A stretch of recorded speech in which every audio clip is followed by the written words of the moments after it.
So I just spent a week in the Pacific Northwest area of the United States, including parts of Washington, Seattle, and Oregon. So I thought I'd take you along with me on this trip, showcase some of the photos I got, and share my thought process behind them. Not only was this a fun spring break trip with my girlfriend that I was able to document, but it was also a great opportunity to test out some camera gear and further develop my photo and video skills. As you'll see throughout the video, the environment in the Pacific Northwest is very different from the city streets of New York City that I'm used to, so I got to practice a wide variety of shots, different types of subjects, and experienced a number of different environmental challenges, which I think made for some great practice. But without further ado, enjoy a week of photography in the Pacific Northwest. New beginnings on the cusp. Not too old to adjust. Old dog, new tricks. Remember, I was just a pup, son dirty. Alright, so we arrived in Seattle around midday, and after an early 6-hour flight from New York City, we were starving and immediately got some pretty solid Thai food near our Airbnb in Belltown. March definitely isn't the most ideal time to visit this part of the US, so I was a bit worried that it'd just be pouring rain the entire time, but we got blessed with some sunny weather, at least for these first couple days. So we took a stroll through the main Pike Place area to partake in some typical Seattle tourist activities.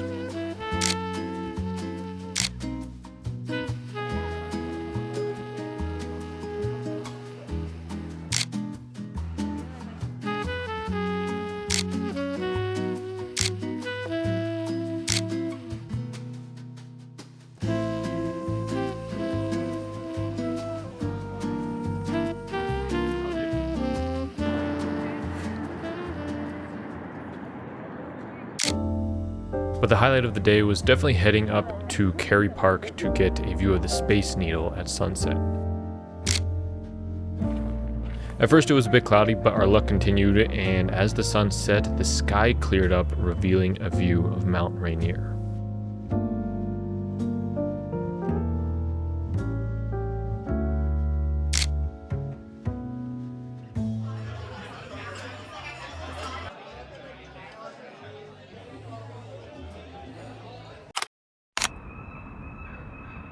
The next day was mostly spent cafe hopping and getting a bit over caffeinated. We started early in the morning by paying a visit to the first ever Starbucks, followed by an additional 4 cafes. First Starbucks ever here in Seattle. We're gonna do a lot of cafe hopping, trying out different cafes in the area. What'd you get? London fog. London fog. There's people walking and I'm embarrassed. London fog. Mukbang.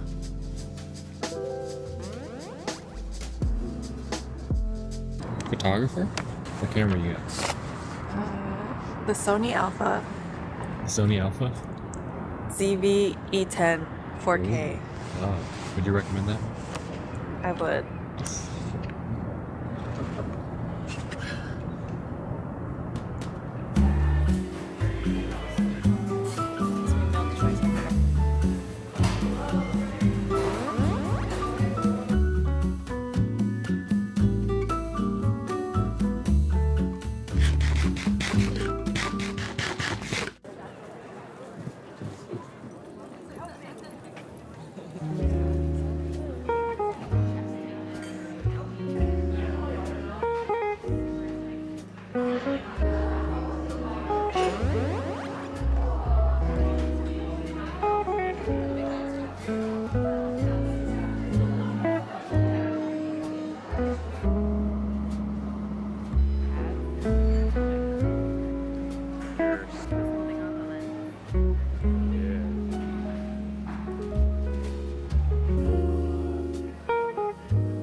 So on day 3, we met up with my sister and her boyfriend to explore other parts of Washington. We initially had hoped to see Mount Rainier, but it seems that it was very much still winter and a lot of it was closed off from the recent snowfall they had. So instead we took a drive and stopped at a few interesting spots along the way. We pulled by this interesting Bigfoot themed cafe where there were some kind of cool color schemes going on here with this overall green theme and the yellow sign matching the yellow cars, so I grabbed a quick shot.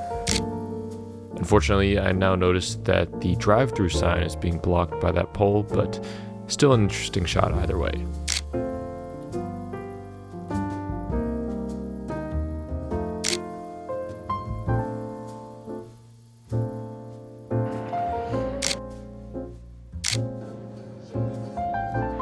We made another stop by this pretty cool waterfall, and I tried my best to get some long exposure or slow shutter speed shots, and the challenge here was that there was just so much mist coming from the waterfall that not only was it fogging up my lens, but it was actually just blocking the view at times, so I would have to wait for the mist to kind of clear, then grab a few shots and repeat the process until I grabbed one that I'm pretty happy with. I thought this moment that my girlfriend captured was pretty funny, as it perfectly sums up what it's like being around multiple photographers on pretty much any type of outing.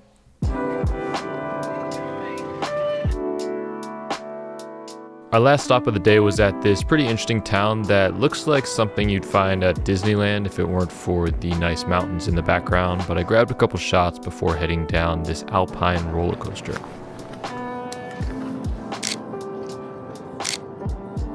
Wow, this is nice.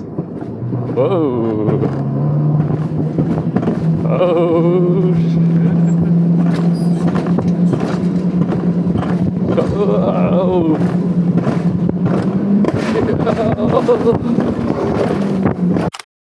Alright, things started to get a bit more interesting from a photography perspective as we left Seattle via ferry to explore the rest of Washington state.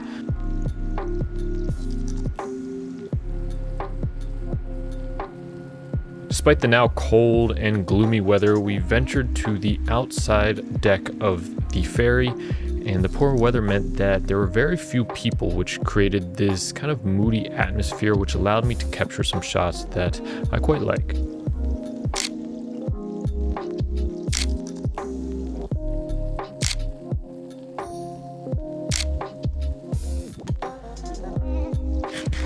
We stopped for lunch around Port Angeles and came across this interesting bright blue tower along the pier, which also made for some nice shots.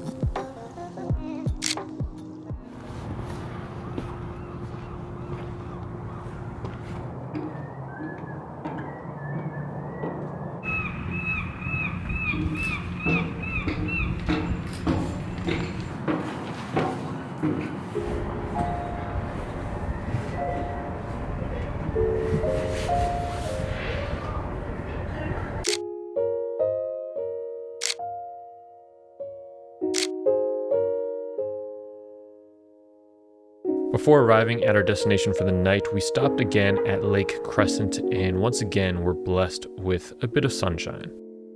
Alright guys, where are we? Lake Crescent. Lake Crescent. Looking very nice.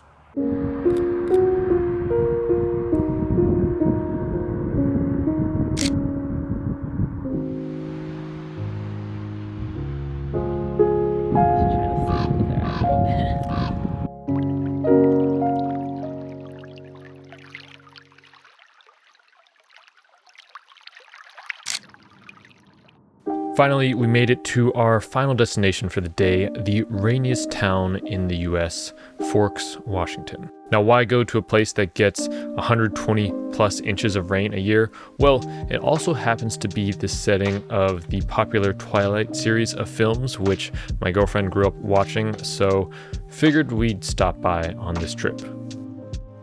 And it certainly did deliver on its promises of rainfall, but that made for some pretty unique photos. I did have to use this plastic bag thing though to protect my a7Cii II.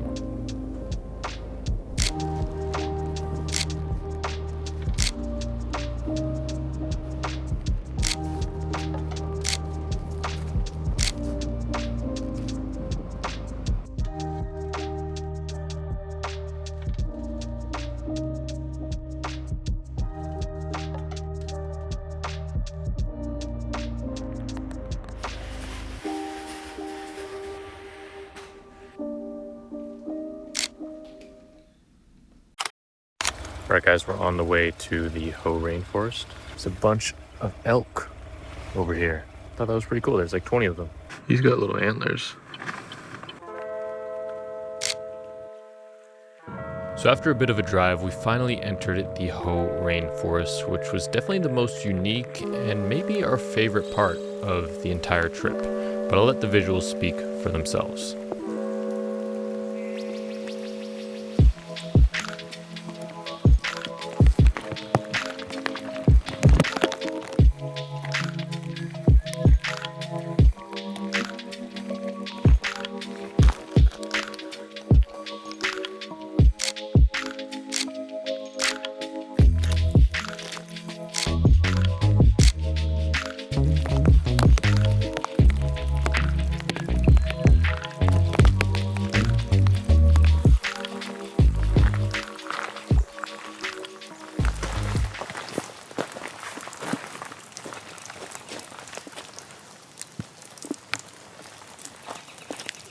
What do we think so far of the rainforest? Breathtaking. Breathtaking. Wet and rainy. And foresty.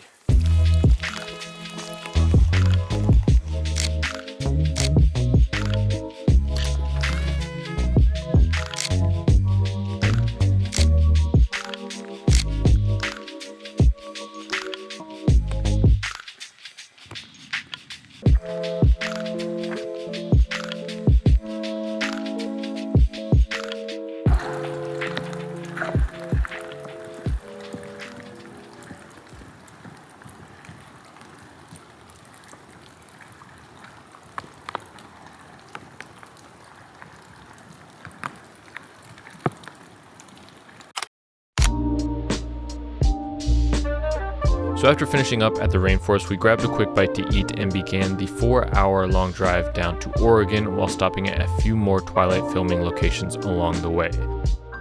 After a bit of a long day, we finished with a nice Korean meal in Portland.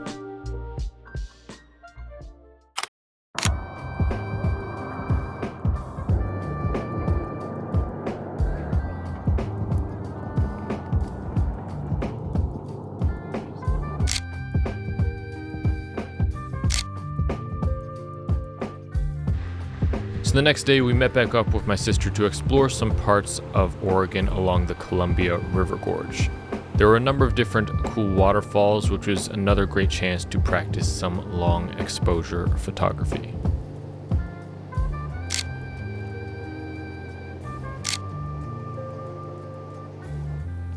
One of the main spots had this very interesting sort of double waterfall feature that was a bit of a challenge to capture in just one frame. I ended up trying a number of different angles, compositions, and shutter speeds, trying to capture the essence of this location in just one frame, while also trying to navigate the crowds of people in the area. But eventually I ended up with this shot. It cuts off a bit of both the upper and lower parts of the waterfalls, but I think making the main subject into the bridge with the tiny people viewing the water falling is actually quite nice and shows you the scale of things in this location while capturing what it felt like to actually be there.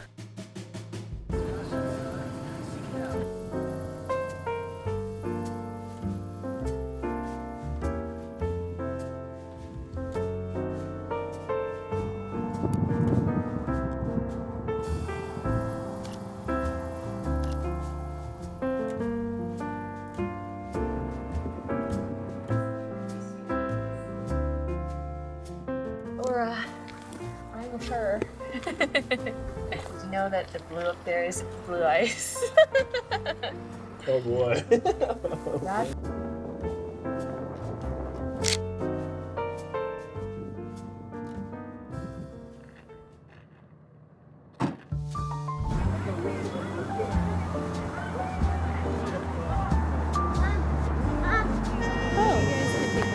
Oh, sure. Thank you. Yeah, what do you guys want? Do you want like... Okay. You want cherry blossoms or Yeah, water in cherry the back? blossoms, Okay. yeah. Maybe... Like that, is that side or that side? What do you think? Yeah, I mean, we could do this side. I mean, there's lots of people right now, Okay. but... Let me get some light on here. Okay, perfect. You want a vertical, horizontal? Any preference? Both? Okay, perfect. Okay, this is interesting. 3, 2, 1. Okay, I'll do one this way. 3. Let me wait for these people. All right. 3, 2, 1. Okay, hopefully that's okay. I don't know. Thank you so much. Yep. You want like straight along this way? Whatever looks good to you. All right. Cool. Very cool. Hopefully there's a good one in there. I don't know. I don't know. You were looking a little. I don't trust Whoopi like. Yeah.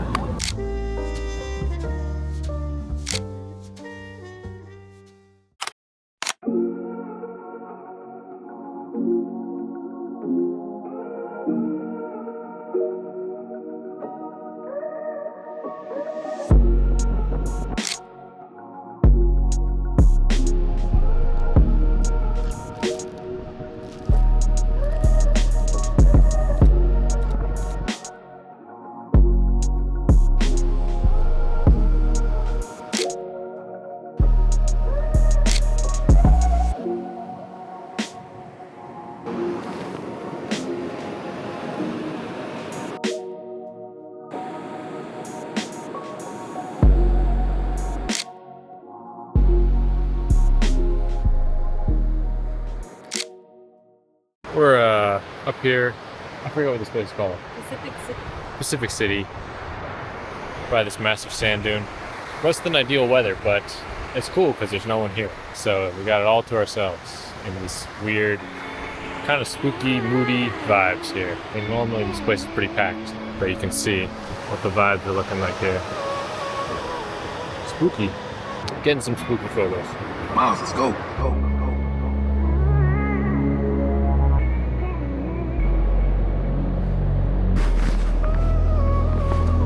Yeah, this is pretty cool.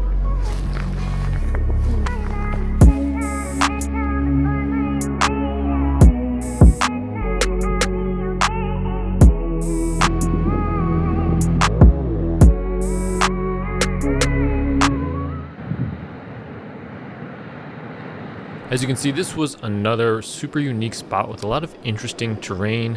It was definitely a bit of a challenge to shoot given all of the fog and mist that would kind of flow in and out of the environment. But in the end, I'm pretty happy with some of the photos I got. Almost at the top of this dune, sand dune.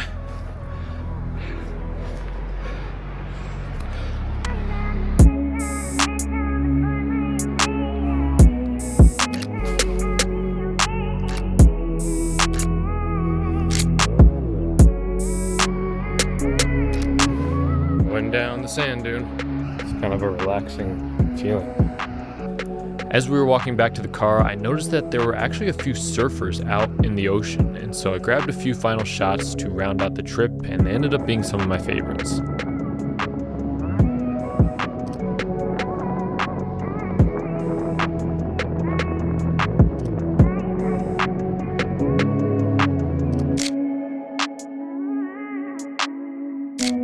I think it's the contrast between a surfer with a bright, colorful board and a dark, gloomy beach with these rough rocks that makes these photographs so interesting to me.